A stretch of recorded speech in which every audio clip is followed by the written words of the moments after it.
Hello and welcome to the debate. I'm your host Sana Makbool with you at PTV World. In today's show, we're going to be taking a look at the political dynamics of the country with a particular focus on one province, Punjab.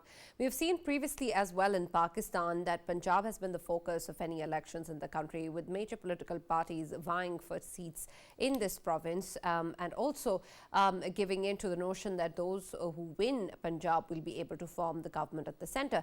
And this is an important view and has perhaps also been historically there in a number of instances where the party that has actually won seats in Punjab has been able to form government at the center. But there is more to the story. There is, of course, also concern whether particular regions in Punjab have more of an impact than others, particularly if we talk about South Punjab and the way that previous elections with regards to the PTI was the way that was done through South Punjab that actually resulted in the PMLN's more than decade-long stronghold in the province being lost to PTI. There is, of course, also other concerns of whether or not a political ideology has been able to be established in South Punjab, given the fact that a lot of what happens there depends on electables, independent candidates or feudal lords. There is also concern with regards to whether or not the top leadership from major political parties, including the PPP and PMLN vying from Lahore, will impact positively for any one particular party over the other. Of course, PMLN is focusing once again, as previously done so, on Punjab, but this time around the PPP has also been focusing in the area with Mr. Bilawal Bhutto also vying and contesting from Lahore. And this is important given the kind of criticism that he has faced with regards to neglecting Karachi. There's also the claim that MQMP has given of votes coming in from Karachi in their favor instead of the PPP. But whether or not this is a good strategy in the long run, particularly when Mr. Bilawal has also called out to the PTI workers and independent candidates and has asked them to support the party, saying that he is going to be giving up any sort of political vendetta and is vowing to work together with different political parties in the larger interest of Pakistan. So there is, of course, also the possibility and concern that is being raised as to whether or not the independent PTI candidates from Punjab will then eventually be joining the PPP. There is also then the view with regards to the PMLN strategy in Punjab as to why is it that they're then ignoring other provinces, including Sindh. It seems that about 30 of their seats that they have not contested from are those from Sindh. And this is important given of whether or not the strategy of focusing on a Punjab-centric electoral campaign is going to be in their favor, given the fact that it's something that everyone else is also focusing on. At the same time, however, it also all puts into question as to whether or not the government that is going to come in will also then eventually be focusing on Punjab instead of other provinces, as perhaps has been done and criticized by different quarters with regards to development work that was focused in Punjab during the PMLN's previous tenures and not in other parts of the country, a claim that the party denies. So we're going to be taking a look at all of this in terms of what is it that makes Punjab so important in the elections this time around, and whether or not the party's different strategies in terms of the province is going to work in their favor. That is going to be our focus in the show today. For this and more, as always, in the studios, I've been joined by senior analyst Farooq Patafi and Raja Faisal.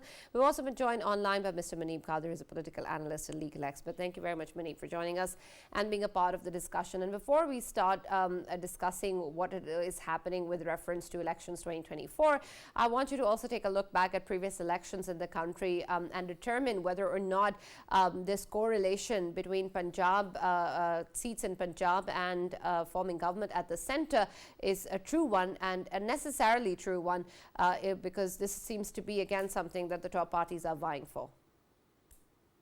Yes, so what we've been seeing in the last few days is that the two mainstream political parties, People's Party and PMLN, they are quite much fighting for, finding their foothold in Punjab. And I think that just as you pointed out, that if you, if you have got the majority support in Punjab, and if you are able to assert yourself in Punjab, that in itself could almost guarantee that you would be forming the government in the center. And so that is why the efforts of both PMLN and People's Party are quite much concentrated in Punjab. And just again, as you pointed out in your intro, I think that all of this is being done to the disadvantage of addressing any potential supporters of these parties in the rest of the provinces. And interestingly, even Sindh seems to be neglected as far as People's Party is concerned, and that is where they've had a stronghold always. but I think perhaps they might be taking it for granted that Sindh already is theirs, and MQM has just launched its manifesto, which I think is very detailed and something that they've done much ahead of their rivals. Like PMLN has not even issued, hasn't even released its manifesto that is due on 27 January, I suppose. So I think that too much concentration on Punjab could end up alienating the potential voters that these parties may have in Sindh or other provinces. But at the same time, it's not just PMLN, but also People's Party, which is surprisingly creating a lot of buzz in Punjab. And I've been seeing that they have been campaigning very aggressively, and Bilawal Bhutto Zardari is connecting with people, going from door to door and holding jalsas and delivering speeches and promising roti kapda makan. They're reviving the very raison d'etre of People's Party. And PMLN, I think they want to recover the lost ground, which they once used to have before the 2018 election.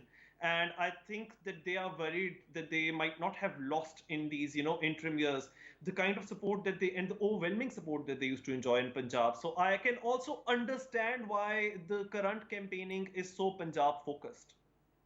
Right. And Faisal, we've also seen that different parts of Punjab have affected the election results differently. And there's been a lot of divide with reference to South Punjab in particular, something that came in focus in the previous elections also.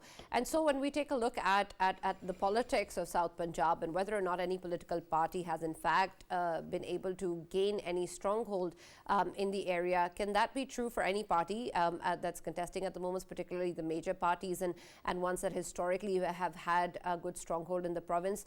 Do they have that in South Punjab as well? Because that seems to be dominated more by electables than anyone else. You're very, true about South Punjab, Sana. When it comes to Punjab itself, of course, it's the largest province in terms of population of Pakistan. And of course, when we talk about the constituencies, the number of seats in any province, they are actually allotted with the population census. And of course, the population of Punjab is almost half of the population of Pakistan. So that is why we can see that there are a very large number of seats, 141 contestable seats in Punjab. And you're very right when it comes to South Punjab. South Punjab, if we go through the pattern of elections, the previous elections, in almost all of the elections, just before the elections, what happens is that we see a wave of slogans, and in them slogans, of course, suddenly a group of electables, they start chanting about getting rights for the South Punjabis and demanding a new province from within the province of Punjab. Then later on, of course, we can see that they win the seats, they are electables. After winning the seats, they join a party, the winning party, and what happens is that in that winning party, they just become part of it and they don't really talk about it later on, and of course, they be part of Punjab. This time around, things are very different because the phenomenon of electables is not working on ground, because there is too much chaos when it comes to electables are facing problems getting votes, because we know that reaching here from last year, especially talking about the elections, getting the elections and getting the date for the elections, there has been a sort of a wave. In that wave, what we can see is that the electables, they are not standing the ground, and right now, of course, quite a large number of constituencies within Punjab, number of people who are contesting there, there are so many of them who are favorite and who happen to be contesting as an independent, and this is the reason. And when we speak about South Punjab has been pivotal. Whichever the party wanted to form the government, of course, they have to have support from South Punjab, because it's a good number of seats, and of course that plays a pivotal role. If we take the example of People's Party, how did they form government back in 2008? The largest number, of course, they got was from Sindh province. Then, of course, the seats they got from Punjab, they were actually from South Punjab. And of course, them seats, they were pivotal when it came to forming a government, and same was the case with, of course, PMLN's government. And if we talk about PTI's government after 2018 election, what we saw that the same people were actually sitting with the PTI. So this is very important within Punjab, that the South Punjab electables, they used to play a role. But this election, I am keenly waiting for this elections, because to me, I think the situation might get a bit different in South Punjab this time around, and it would be seen obviously on 8th of February. Why is that? The only reason is that, of course, you can say that the parties, they are facing hurdles and hindrances in terms of campaigning, and on ground the situation is entirely, the mood of the voters is entirely different, and it's entirely a different ball game this time around, because we know that one of the parties. Could you be less cryptic, my friend? Yes. Yeah. We know that one of the parties, which was of course the ruling party of post 2018 election, PTI, it's not of course been awarded with a symbol, and of course it's not been awarded with a symbol. Then the majority of the candidates who are being considered as favorite out there in South Punjab, they are having random symbols, and they are contesting elections independently. So how does that change things? It changes things because on ground, of course, when we talk about South Punjab, it's a rural area, and in rural area, the campaign time and the campaign itself, it is quite hectic. And once, if majority of the people, you ask them which party they are going to vote, they might be able to tell the party name, but when it comes to asking them, do you know that they haven't been awarded symbol, and if they are not awarded symbol. But Faisal, correct me if I'm wrong, but earlier you were building a case that it's the electables that will actually decide where this part of the province is going to swing. But is it the electables then, or is it the large number of voters who are based in the rural areas and are not able to see which party they're going to vote for? Yes, so now when I said the electables, I was referring to the previous elections, 2018, 13, and then going back to 2008. Okay, all of them. So the role of electables this time around is not significant. It's not significant at all. It's not significant, and on ground situations are entirely different. That is why I was saying that I'm keenly waiting for the election day, because I might be seeing a surprising situation out there. Right. We're still actually not sure. At least I'm not sure what that surprise is. But He you've answered understood that, so please explain that to me as well. And the overall country as well, if we talk about the importance of electables, it's not the first time that we've seen elections and the importance of electables. Two different political parties that are contesting from different areas. I want to know whether or not this is also true this time around, and whether or not eventually at the end it all boils down to electables and not parties. Right, Sana, thank you very much for the question. At the start of the discussion, your first question was about historic perspective as well. So I wanted to actually delve into that as well, because as will be proven by most elections, Punjab is the most important, building block of any mandate in Pakistan. Faisal has already qualified that on many fronts regarding population and seats in NA. If you actually get a sweep Punjab, then you very comfortably can form government with the addition of few seats from other provinces. This is how things are. It might be an imbalance, but it is what it is. Now Punjab itself has three parts, right? North, central and south.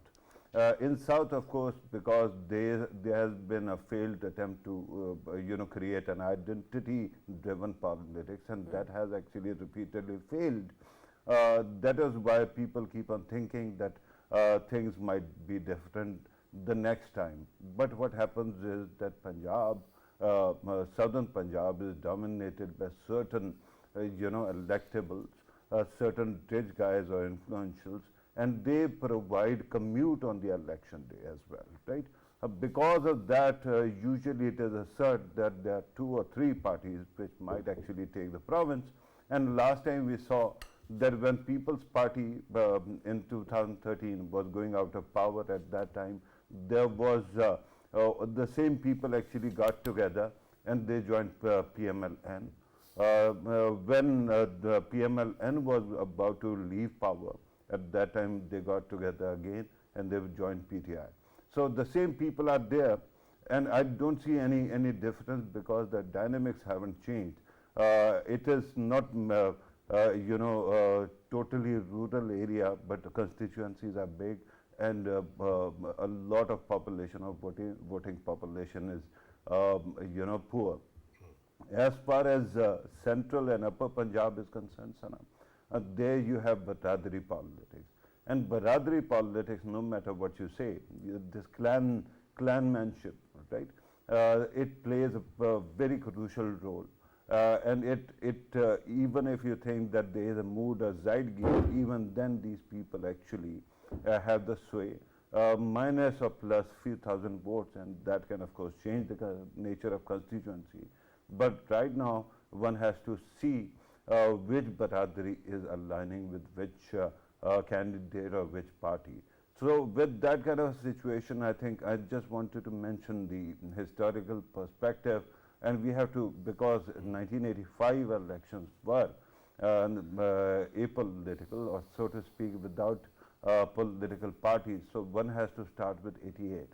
In 88, People's Party did form government at the center, but it did not form government in Punjab, and Punjab actually created so much problem for People's Party that it lost power in 2 years.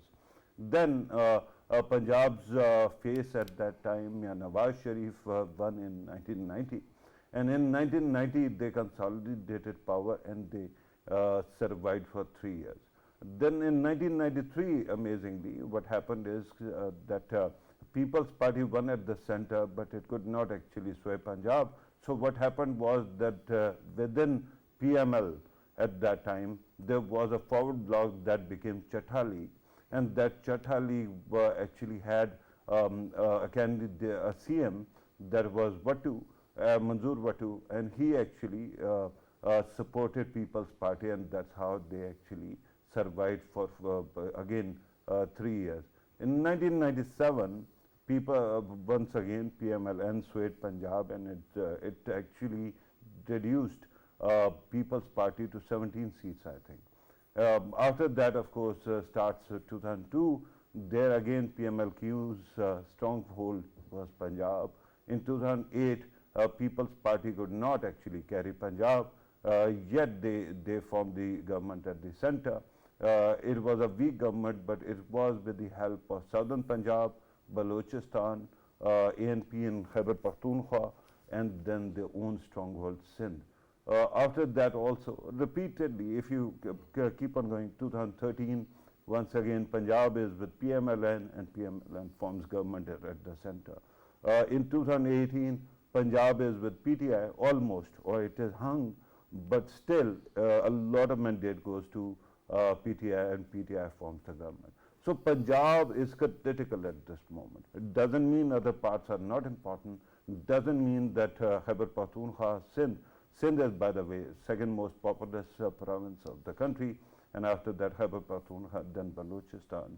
They also have their voices and their weightage. The easiest one to crack is Balochistan, because usually because of the sway or the size of constituency, the turnout is very low, and because of that, anybody can very easily become, can get elected. There was a CM, recently, who was who got less than 2,000 votes, and yet he was the chief minister twice of the province. So right now, what you have to see is electables are going to be important, because they have their own resources, and with those resources they mobilize people on the election day. But when you talk about overall situation, some kind of zeitgeist that Faisal is talking about, the biggest problem with our friends who have actually started monitoring politics recently, that they think that their truth is ultimate truth. And that's how they keep on, projecting their own perception of what is happening in urban centers to various parts of the country. I don't think that there is going to be such a kind of dramatic shift in the voting patterns, and the electables are going to be crucial. But it seems that we are headed towards a hung parliament. All right. Mr. Muneeb, these situations, especially as Farooq was pointing out, that of course Punjab is vital, but so are other provinces, including Sindh. We've seen, if we take a closer look at the PMLN, of course it has had a stronghold in Punjab traditionally, and it's understandable that, of course, like all other parties, we see them also focusing on the province. But they've also not really put their emphasis or focus on Sindh at all. A large number of their seats that they're not contesting from are emerging from Sindh. Out of I think about 30 of them are from Sindh. And so when we take a look at the importance of this province and what the PMLN strategy is, why do you think that they have almost completely skipped Sindh in these elections? Is it because they think that they don't stand much of a chance there, and other places of the country will be better for them to contest in, or is there a different sort of strategy that is going on in terms of the seat adjustments that they have with various parties? So the thing is that, just as Mr. Pratapi also pointed out, that mostly in the last two elections we've seen that any party which had a majority in Punjab also was able to form government at the center. But then in 2008, People's Party had the second largest majority in Punjab, and they were still able to form a government at the center. So as I've also said previously, Sindh still remains very important. It's a very populous province, and it's been People's Party's, stronghold for the longest of times. But at the same time, I think that, just as it has been pointed out, we are going to get a hung parliament anyway. I think that is quite much, as far as common knowledge goes, that is quite apparent. And that is something that, Mr. Bilal Bhutto Zardari has also hinted towards, that he's invited anyone who has left PTI, or anyone who's contesting as independent candidates. He's invited them to form a coalition and form a majority with the People's Party. So that seems to be very much a possibility. But I think that all the efforts still seem to be concentrated in Punjab, for the obvious reason that the last two elections, if they are anything to go by, that is what they indicate, that you need to be able to assert yourself there. And only then can you gain the power that you are vouching for. Right. Speaking in further detail with regards to the PPP strategy, of course, we have Mr. Bilal Bhutto also contesting from Lahore, and there's also the PMLN top leaders who are doing the same. And so, of course, this is going to be either a big victory for somebody or a big blow to somebody if they're not able to win these spots, and because these are the leaders who are heading their respective parties. And so when we take a look at the PMLN's traditional stronghold and their leadership in the area, and then the PPP strategy of gaining independence to join the party, which one do you think will be able to push these leaders to actually win? Particularly if we talk about Lahore, does the PPP strategy make sense and is based on enough assurances that they can actually put Mr. Bilawal, who they're also putting up as their prime ministerial candidate, to stand in Lahore in opposition to two big leaders from PMLN? So now, obviously, when we look at the politics of Lahore, we must, remember that Lahore is the very city where Mohtarama Benazir Bhutto, obviously, when she came back, she came to Lahore, and she, right after that, she actually won seats from there, and she, contested really well from there. And what I'm trying to say is that People's Party, you can't negate that factor, because they have the ground people, they have the workers, and traditionally, I mean, their workers are very committed workers, and they don't leave their party at all.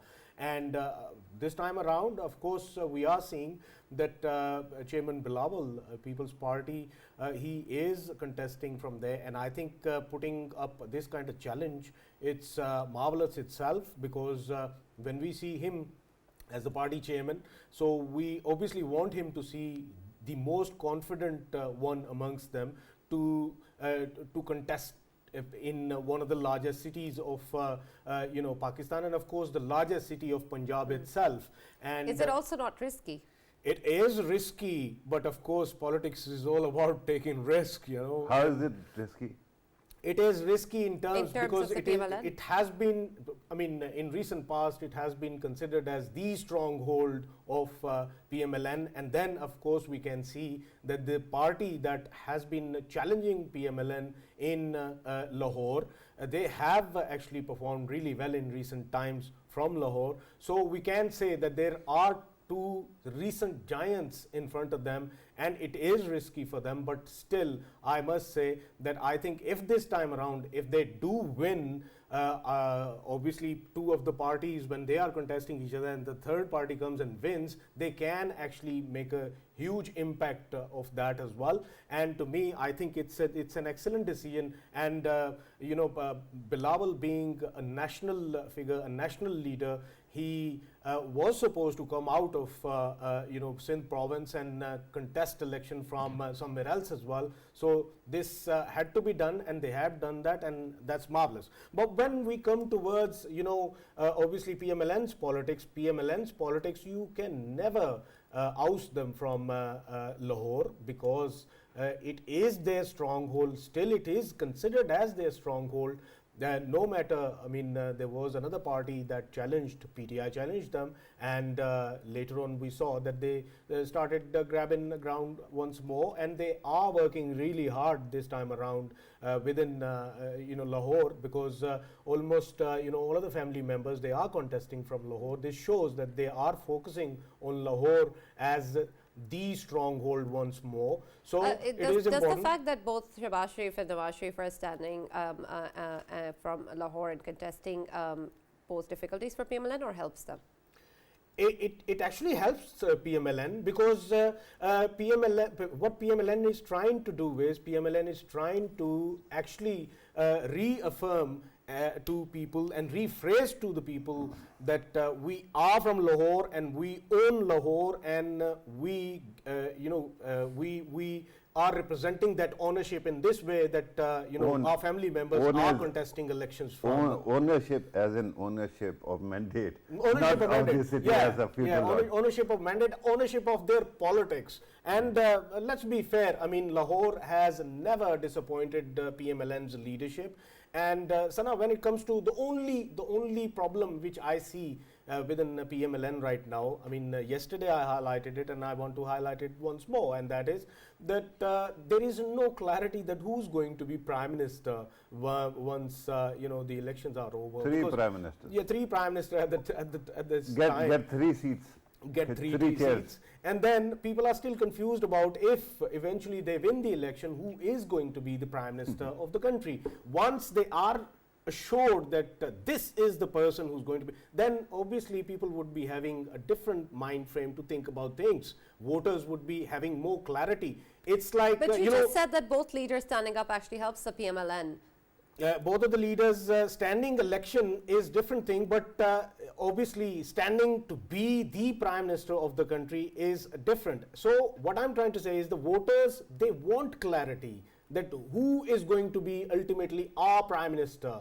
Of course, they only need one NA seat to win to become the Prime Minister. So whether it be, you know, former Prime Minister Nawaz Sharif, whether it be former Prime Minister Shehbaz Sharif, or maybe Maryam Nawaz, she is obviously contesting, and who knows, she becomes Prime Minister. So people are confused about it. One thing is for sure, that if Hamza Shehbaz is getting to some point, then that will be obviously filling his father's shoes. I'm talking about the CM-ship of Punjab. But one thing is for sure. He tried, but kind of failed, right? Yeah, kind of failed. And then what I'm trying to say is that if we talk about People's Party, one thing is so clear about them. They have announced it, that if they win the elections and they are the ones who are actually leading a coalition government, then their Prime Minister is going to be Bilawal Bhutto, and this is the clarity. And of course, on ground you can see that their you know, workers, they are highlighting certain aspects of his performance while he was foreign minister, and how once upon a time Zulfikar Ali Bhutto was foreign minister, then he became prime minister, and now we can see that their workers, they are highlighting these aspects. So this is very important when it comes to election campaigns. Right. This is very important to have more clarity for the voters, so that it is easier for them to decide. Right, absolutely. And Farooq, I want your take also in terms of PMLN versus PPP in Lahore in particular, but also add to that the comparisons that are also being drawn with Mr. Bilawal Bhutto Zardari and his mother, especially in reference to his age, and if he does get the chance to become the Prime Minister, perhaps there's only a 25-day difference between the two, but there may be numerous other differences as well that are perhaps not being taken into account right now. If you were to sort of look at where Mr. Bilawal stands, and he is the Prime Ministerial candidate of the PPP, how would you compare him to his mother? Yeah, I think that in Pakistan we have this, new trend of infantilizing people in their 30s. So still many people keep on referring to him as if there are still some training wheels attached to his cycle. But that is not true. Is it because the other leaders are more than I mean, half his Pakistan's age? politics has become far worse when it comes to the narrative. But Faisal was saying that there is clarity about People's Party. I don't think that it came automatically. People like me in front of you kept on extorting. This was through extortion that we got that name. Otherwise, perhaps that would have been a very different ballgame. Remember recent interview by Zardari Saab to Hamid Mir Saab. And after that, we knew that perhaps there isn't going to be Bilawal premier candidacy. But comparison, this young age issue that you were referring to, this runs in a family. Benazir Bhutto was very young, as you pointed out. Zulfikar Ali Bhutto was very young when he rose to prominence. And don't forget his father also, because he played a very important role in Deccan and other places, right? He also, rose to prominence at a very early age. So this runs in the family, and that will continue. I wanted to also talk about another very important thing. That is, earlier Hamza Shahbaz was mentioned. Let me, in all honesty, tell you, if today PMLN exists, especially after General Musharraf's military dictatorship, it is because of Hamza Shahbaz. Why? Because the entire family left the country. The only man who was left behind as collateral was Hamza Shahbaz, right? He was most of the times in custody, but he was a guarantee that there is going to be good behavior and people are not going to violate their agreement. So Hamza Shahbaz, whether he can work out his differences with Maryam Nawaz or not, I don't know. But today's PMLN owes a debt of gratitude to that not young man, older than I am, I think, but he is to that man, right? That said, when it comes to PMLN, yesterday you were also talking about, when we were talking to PJ, at that time it was said that the country has lack of leadership. I mean, with due respect, when you look at Nawaz Sharif, there are three things, right? One, the first thing is having some kind of vision. That is something that a leader thinks beyond tomorrow, can see day after tomorrow.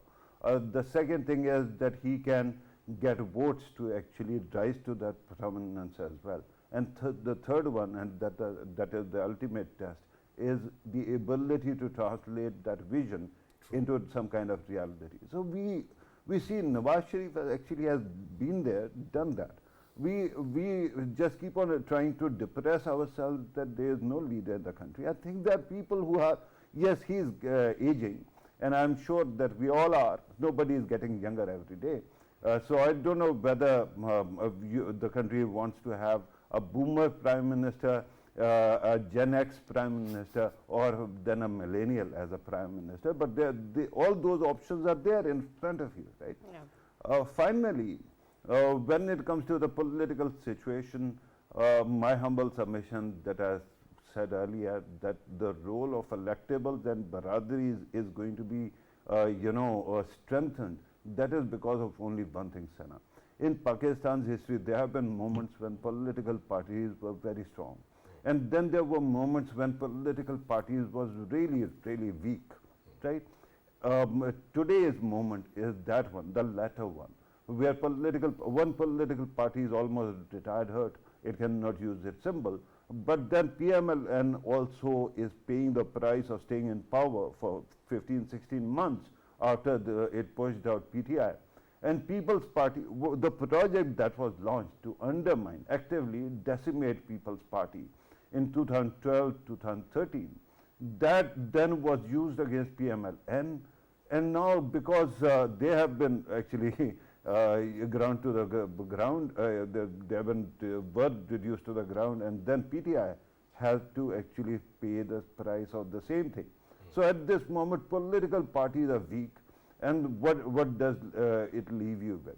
Anybody who has money, who can shift vote on the election day, take voters to the polling station, they are going to have a huge, huge advantage over anybody who's emotionally driven.